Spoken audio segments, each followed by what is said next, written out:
Hey guys, Matthew Marr with MorrowInvest.com. I'm bringing you another 2-minute tip of the day. All right, today's tip is going to be a SWOT analysis. Now, I don't know how many of you have done a SWOT analysis, but basically this stands for strengths,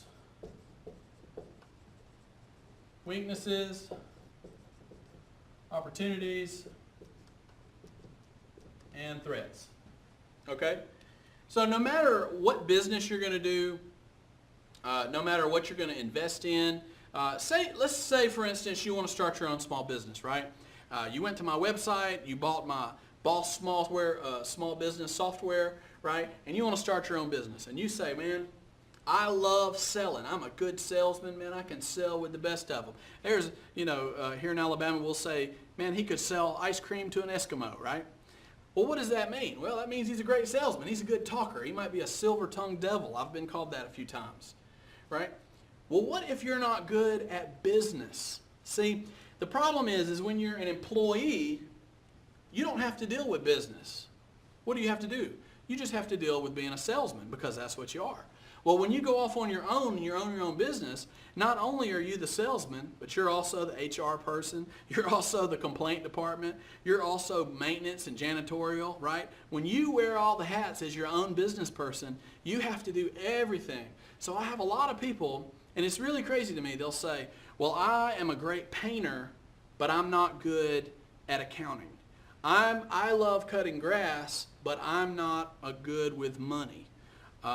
And what do? They end up working and working and working and working and working, and they don't seem to ever get anywhere, right? They just they keep saying, well, if I just had more work, if I just had more work. When the reality is if they were being more efficient with the money that they receive, they would be better off.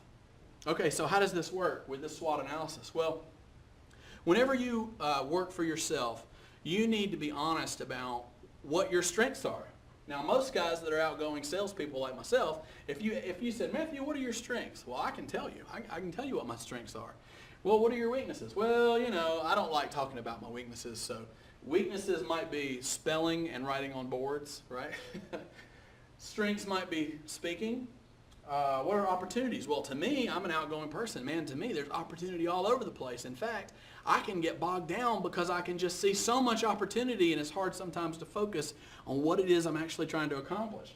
What about threats? Oh man, there are threats everywhere. There are if you're a believer like I am, there is definitely evil in this world, and there are things that are not necessarily coming to get you, but there are lawsuits. There's a bad economy. I mean, what if something happens in the far east that has nothing to do with your business, yet because it causes the whole nation to slow down, that causes you to not have as many sales? That's completely possible, right? What if a big snowstorm comes through and you get snowed out, and you own a helicopter place, and you can't fly your helicopters because there's no place to land, right? That impacts you just by the weather.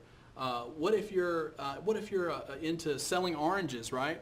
And there's a frost, or there's a new bug or virus that comes out and gobbles up your product. That affects you, right?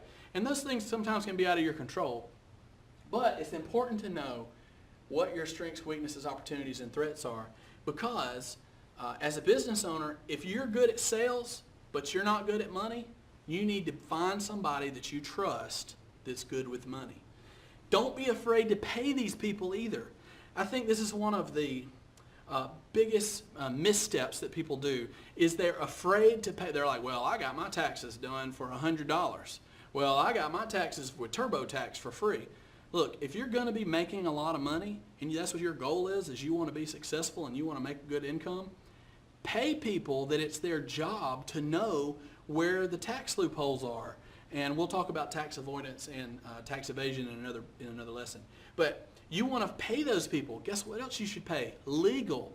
You need to find a good lawyer, not just a family attorney, not somebody that's just going to set up an LLC for you, but you need to find people that are actively on your behalf, making sure that your business is set up in a way so that if and when you are sued, and if you're in business, somebody at some point is going to come after you for something you've said wrong, some business practice you did that didn't end up right, some deal that they felt they got shafted in, or sometimes it's not even your fault. Sometimes people are just out to find somebody to sue.